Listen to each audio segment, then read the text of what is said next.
Welcome back to the Fit Minute Podcast, Fitness for Real People, with your host, Gabrielle Mazar. On today's episode, Gabrielle interviews fitness instructor, yoga teacher, meditation teacher, and business owner Jennifer Ellis of Life Enlightenment. They discuss how to stay on course with your fitness goals with limited time, working out at home, and movement and mental health.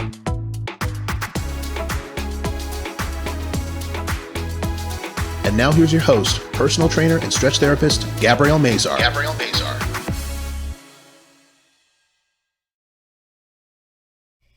Welcome back to the Fit Minute Podcast, Fitness for Real People. I'm your host, Gabby Mazar. And on today's episode, I have Jennifer Ellis of Life Enlightenment. Welcome to the show today. Thanks so much, Gabby. I appreciate the opportunity to be here. Of course. So tell me a little bit about yourself and what exactly Life Enlightenment is.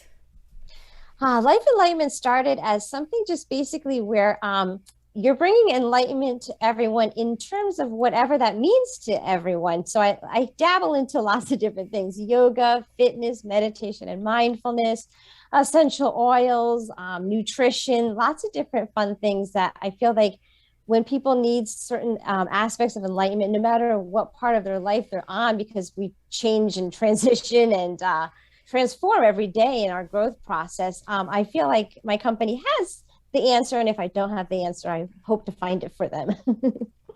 So let's go a little bit into you and what kind of led you to Life Enlightenment. So led you to health and fitness and what you do today. So tell me about you and your history and kind of your past. Oh, thank you for asking.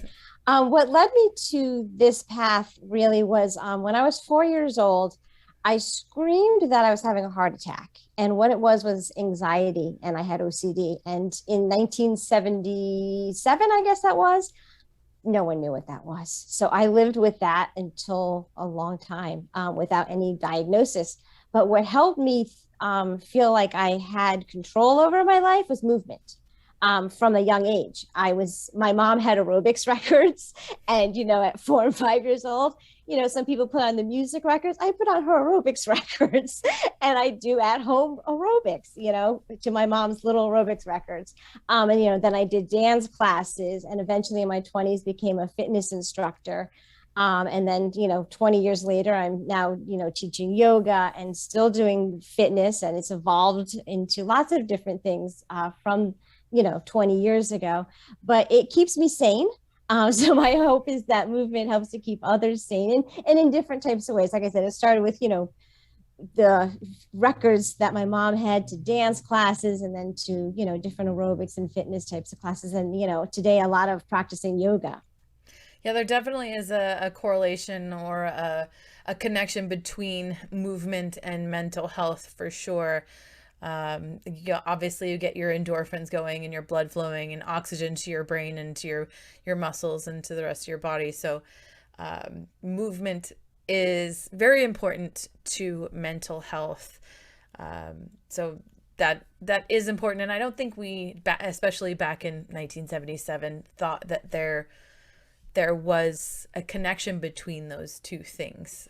So getting up and moving, and especially over the last, almost 2 years now, we've seen not a lot of movement and people being stuck in one place, and a lot of mental health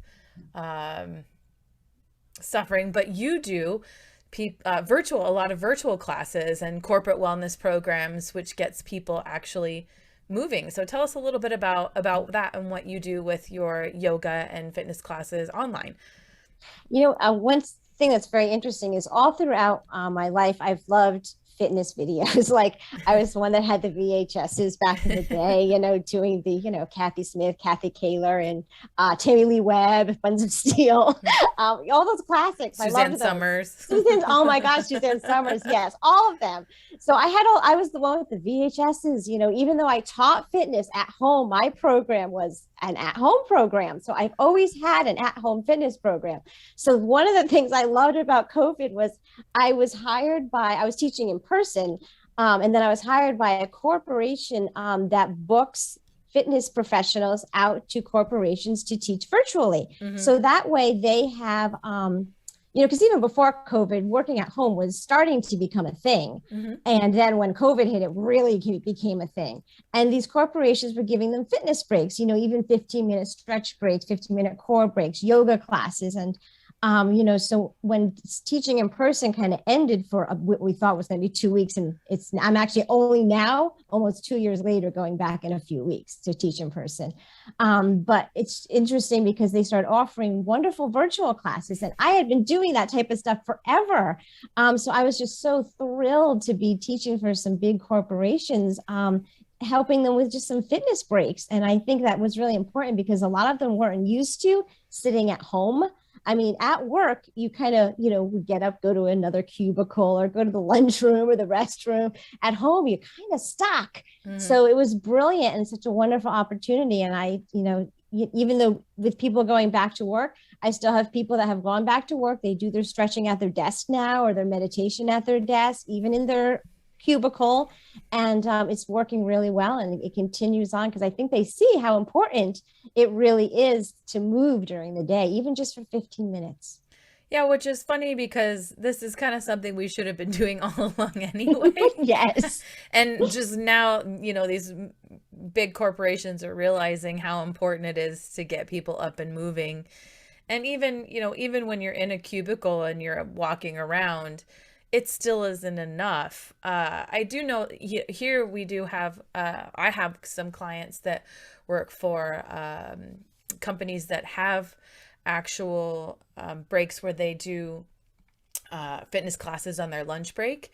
And they were doing that online as well during COVID. So they had it in the business then, and then they sent a lot of people online, or they sent a lot of people to work at home before COVID that are now actually permanently positions, at home positions, and now they offer them in the business and online permanently as well. So it is kind of funny that, silver linings, I guess you could say, that they are placing a lot more importance on the physical movement and exercise and health that they weren't previously before all of this. So it's interesting how there's been such a shift in mental health and physical health, and businesses really kind of focusing on that now more than I think that they were previously to all of this.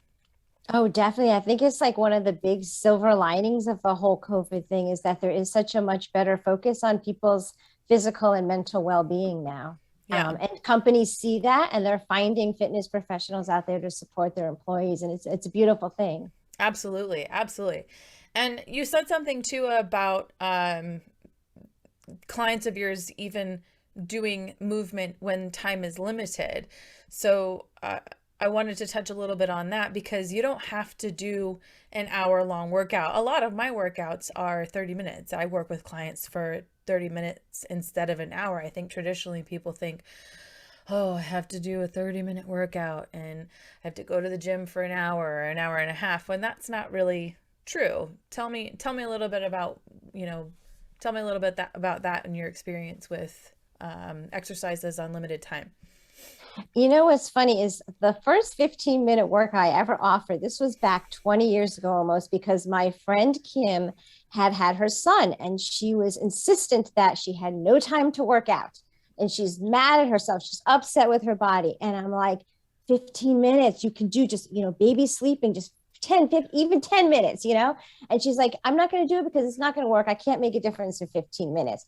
I'm like, I'm going to make you a video.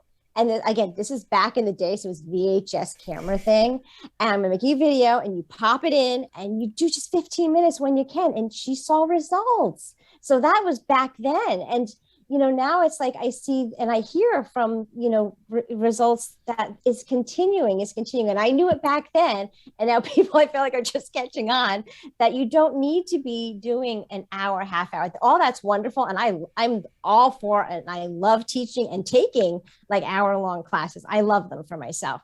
But sometimes, especially if you have children or a really busy schedule, that's not realistic at all.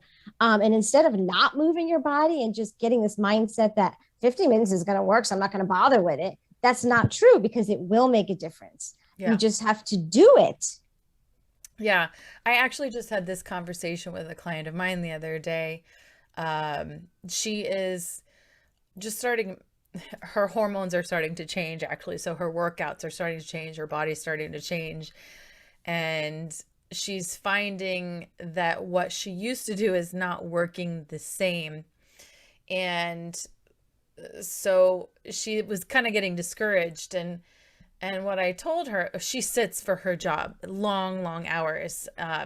So I said to her, why don't you try something different? Why don't you try, when you're sitting all day long, just get up and maybe sit on get a recumbent bike and just sit on it for maybe 10 minutes, 15 minutes, and sit on the bike 10 minutes 3 times a day. You're on your computer, you get on the bike, do that and see if that makes a difference. And we haven't started it yet, but it's not that you're getting up and going for a 6-mile walk or you're doing a hardcore workout. It's something that's such a small shift and different than you used to do, and doesn't really take any other time out of your day because you're already sitting. You're just pedaling instead of sitting in a chair and not doing anything. So it's interesting that just a small shift in mindset too can kind of change your perspective of what you're doing or what you're thinking, because it doesn't necessarily have to be a hardcore battle rope or HIIT workout or CrossFit workout or whatever it is. It can be 10 minutes on the treadmill or a 1-mile walk or 15 minutes of yoga, whatever it is.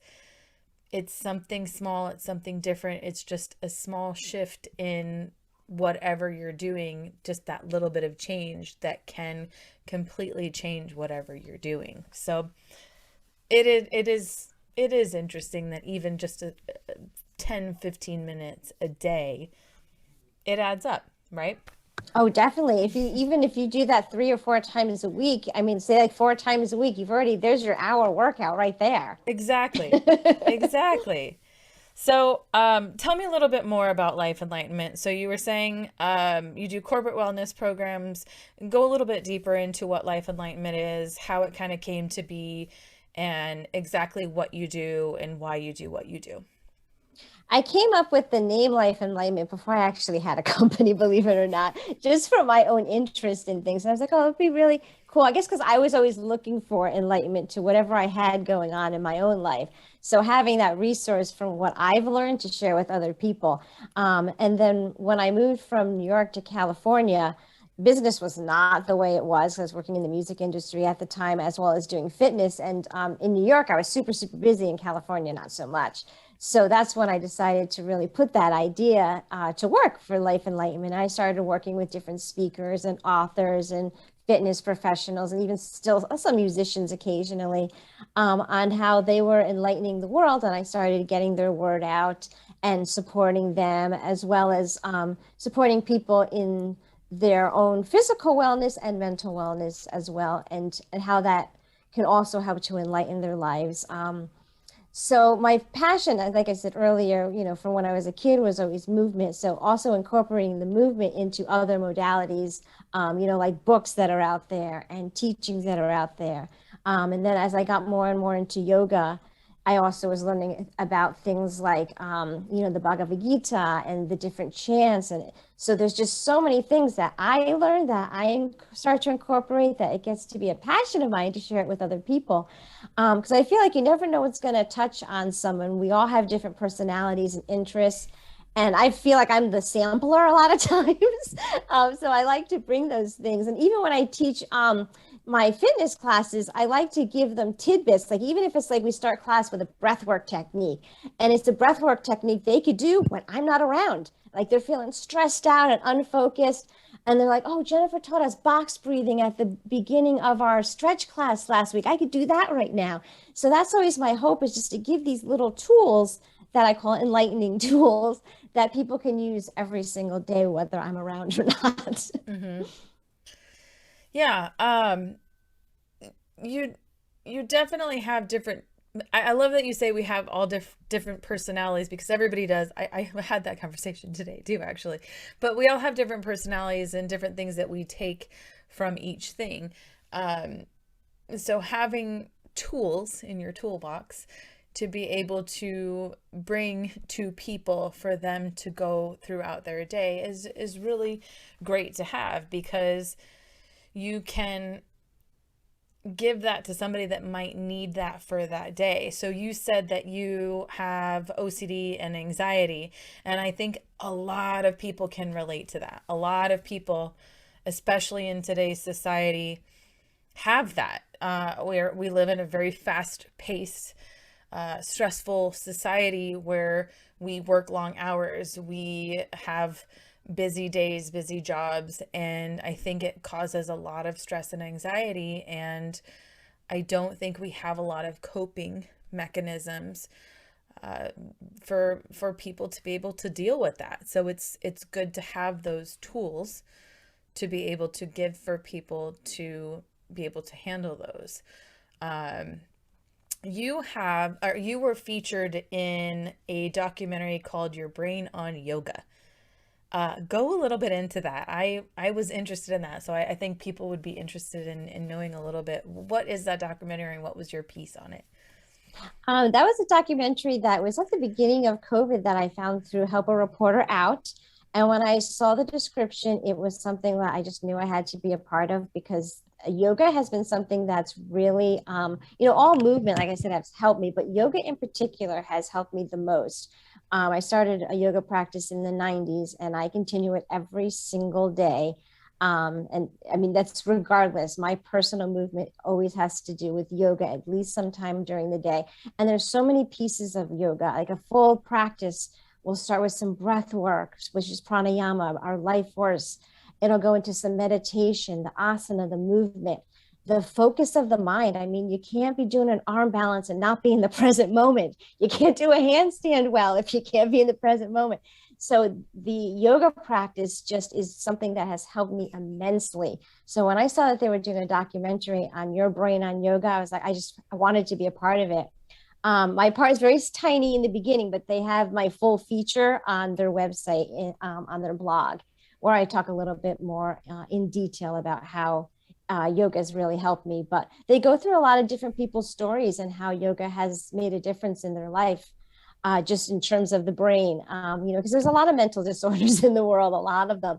And whether you've been diagnosed with something or you just have generalized anxiety, yoga and the brain can definitely be connected to help support you. Alternate nostril breathing is another one of my favorites. It balances the right and left hemispheres of the brain. There's so many different pieces to a yoga practice that I was so passionate about it. I had to be a part of that documentary. They did such a wonderful job of it. Yeah. What would you say that yoga has done for you personally? It keeps me focused, and in more terms of lots of different pieces, actually, because I use different pieces of it and as a whole yoga practice. And actually, really I've become a whole yoga lifestyle, honestly. I live by the yamas and niyamas. I've read the Bhagavad Gita. I really strive to live that life, and you continually read it over and over again. So I believe it's really, for me, become a lifestyle to support me at this point. That's why I said, if anything else, that's the thing that I do every single day, no matter how much time I have. There's yoga in my day. It focuses the brain. If you wake up like feeling crazed, even 15 minutes of yoga and breath work can really help you to start your day. A couple of weeks ago, it was National Coffee Day, and I did some yoga classes where I taught them how, yoga can be your natural caffeine, even though I do love coffee. But yoga can be your natural caffeine. There's a lot of people who have things like chronic fatigue syndrome or just general tiredness from running around all the time. And getting into the asana and the breath work can help them with energy. There's just so many beautiful pieces and things that can help with yoga. Even, the restorative and yin postures for people who just need to stretch and relax and maybe settle into themselves. a lot of people who say they have trouble with yin and restorative practices are, I do a lot of times, they're the ones that need it the most, because it really just kind of relaxes the mind, that crazy mind. You have to sit in a pose for, 5-6 minutes sometimes at a time. Yeah. So there's just so many pieces of yoga that have been so supportive in my own life. And I hope that I'm bringing some of that to other people. Yeah, I do. I feel that in my life, I remember when I was younger, I used to go to yoga with my mom, and I could never get my brain to stop. And it didn't matter what pose I was in, what I was doing, it was always like monkey brain. They call it monkey brain. It's like whatever's going on, whatever is in my head, it's, whatever pose you're in, you're always thinking about 800 million other things. I always have that going on in my brain, but but now everything takes practice, right? The more you do something, the better you are at whatever it is you're doing. And, now I can I don't completely stop. I'm not perfect at anything, but I can definitely slow the thoughts. But it comes with practice, and you have to, the breathing, the breath work is obviously important, and the poses and whatever you're in, you have to practice. And I just think back to the times when I was in class with my mom and the 800 thoughts going through my head, and how different it is now, because you've done it over and over and over and over again. So you're more concentrating on being in the moment and being with your thoughts and with your movements than you were with whatever craziness was going on outside of that. So it's more about where you are in that moment, in that time, than everything else is going on around you, right?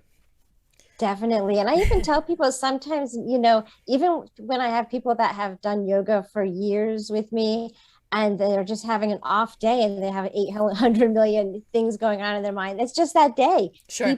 Keep doing the practice, and notice that the thoughts are there, and say, okay, thanks for being there. And just because we have days that no matter how much we practice, the mind's still going to go. Absolutely. I mean, and you always have things that are going on too, that are going on around you in whatever situation you're into. So of course, so we all have specific goals, and fitness goals and weight loss goals and diet goals and whatever we are. How do you recommend to stay on course with whatever fitness goals that you have? That's a great question. I always ask clients and students, what their goals are. And I honestly try to stay away from too many of the how you look goals. Because I feel like just loving yourself as is any first step to get to any physical goals. And if you're not happy and you keep, I have someone that keeps saying, I'm fat, I hate my body. And I keep trying to help her get off of that mindset, because the more she keeps affirming that, the more we're not going to be able to help with the fitness goals.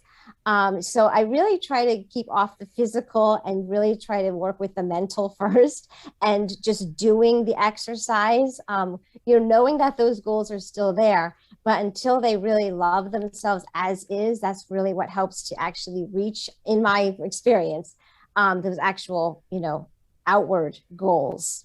We also have different bodies too. And, acknowledging that, I'm really tiny. I'm under 5 feet tall. And what tall people can do, I cannot. Like, there's some low lunges, and I have a beautiful girl in a class who she can do the wonderful side lunge with her hand on the floor, reaching her other one over her head. I can't even reach the floor when I do that. My arms are short. I'm too short, and it's just loving where you are and your own personal body.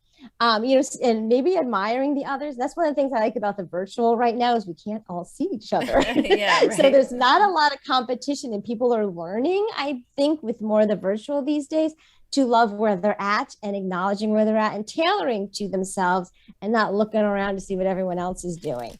because we all have different bodies. None of us are going to be able to do the same things. I was really impressed recently. I took a class with a yoga teacher who, I mean, he does some stuff. I mean, it's like he could stand and do a arm balance on one finger, and he amazes me. But then he's like, I can't do fire log pose, and I'm watching him and his legs are way up, and I can do fire log pose, so I can do something that he can't. And I was like amazed. So it's like we just all have these comparison thing in our lives. So I really try to work away from that before we focus on each individual fitness goal, because I think a lot of those fall into place as we start to just love and accept where we are in the present moment, and then continue as we even start reaching those goals to love and accept each one along the way. Yeah, see, I think it's funny because I definitely feel exactly the same about that kind of talk, that negative self-talk, because for one, everybody's body type is completely different. And even the person that you think looks perfect nitpicks at everything that they see in the mirror. So when you look at somebody and think, oh my God, I love their body, I want to look just like them, that person is thinking, I hate my back, I hate my underarms, I have a double chin, or whatever it is, I hate my stomach. So you can't ever compare yourself to somebody else, because that person is comparing themselves to somebody else. But secondly, I hate the self-talk where it's, I can't do that. You may not be able to do something now, but you're working your way towards it. Because just because you can't do something now doesn't mean you won't be able to do something, or I'll never be able to do that, or whatever it is. It's that negative self-talk. I hate negative self-talk. I can't stand when clients do it. I'm like, stop that right now. Don't, I used to have a client that would say stuff like that all the time. And I'm like, nope, stop it, and I would start to point out to him as he would do things that he said he would never be able to do. He's like, oh, ding, like, you're right.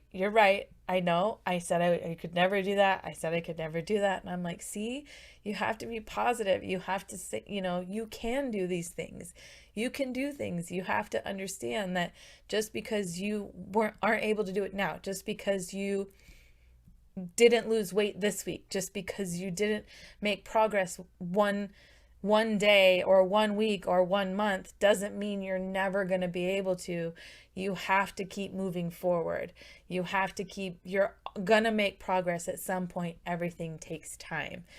So goals to me are tough, because I think people set so much pressure on a specific goal, as in a weight loss goal, or a calorie goal, or whatever it is, as opposed to a goal like you're saying. I want you to set a loving myself goal, a loving myself for who I am, or I'm going to work out 3 days a week for 6 weeks, and that's my goal. Like, that's a good goal. I'm gonna do the best I can within my means, instead of setting an unattainable goal that's going to make me feel bad about myself. I hate that we put these goals that just make us feel so crappy. It sucks. I don't know. Anyway, but so moving on from that. I totally get it. It's crazy too, because I will hear sometimes people just saying things like, oh, I want to lose 20 pounds before a wedding next month. I'm like, 20 pounds in 1 month, that's just like beating yourself up, And then you're just upset that you didn't lose the weight, or Exactly. that, oh, well, I ate like crap yesterday, and it's like, one day is not gonna ruin it. It's one day. You have to do something consistently for so many days. Everything takes time, and we live our entire lives up to a point to get somewhere. And you have to do something consistently over and over and over and over and over again to see progress, to oppose so many negative things. It's like, you teach stretch classes and yoga classes. In order to see results from a flexibility standpoint, you can't do one yoga class. You have to do 100 yoga classes in order to be able to touch your toes, or to be able to do a handstand, or to be able to do a fire log. I mean, I have been doing yoga and stretch for 15 years, and I still cannot do, what's the balance pose? Crow. I can't do it. I cannot do it. I can get up for about, is it crow? On your elbows? Arm balance? Yes, thank you. I don't know why it's falling away from me. I still can't do it. I can get up for about a half a second. I can teach it for other people to do it. Can't do it. It's just not something I will continue to try. Someday I will be able to do it. But it's, like you have to do some things over and over and over again.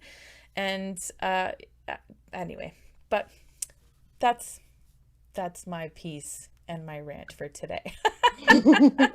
I like to advise people to look at things like when they look at goals is really just looking at your lifestyle. What kind of lifestyle do you want to continue to live? Because like you're saying, like, doing something over and over again, because we live in such a culture where everyone wants everything today, Right. tomorrow, no longer than that. But just really looking at, like, how does my healthy lifestyle look like? How many days is realistic for me to work out, or what kind of workout do I want to do? And so it's ongoing and forever. I mean, we should be moving our bodies forever from now until the end, Forever. I mean, we see that 97-year-old woman that circulates on the internet where she's in the gym and doing planks for 20 minutes or whatever, or she's lifting heavy. I mean, that should be something we aspire to be. We want to be 100 years old and lifting weights and doing planks, like Ruth Bader Ginsburg doing in the gym until the day she dies. Like that is our goal, that we want to be. I want to be doing that until the day that I die, and kicking butt and taking names, that's Yep. That's where I'm at. Hoorah. Yep, I agree. So anyway, but as far as being able to move and being able to do things, we are doing a lot of things in person, but we are still able to work out at home and do things virtually. I know I still have virtual clients and at-home clients, and you do as well, and you still offer that also. So you do group fitness classes as well, or not group fitness, but virtual clients and working out at home. Do you still feel that is an effective way for people to get good exercise and good movement?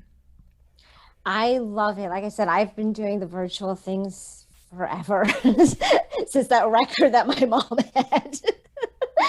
So I'm all for it. I feel like, especially because I feel like it allows people more time to work out, because I have to put on the cute outfit to go to the gym. I got to fill up my water bottle. I got to drive there. I got to be on time for the class. Oh, I'm running late. Oh, forget the class. At home, you just turn your computer on or your phone and, you're there on a certain time, or maybe it's it was a live stream and you're watching a replay of it.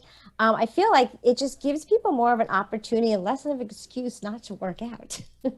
How do you feel people stay motivated and uninterrupted at home?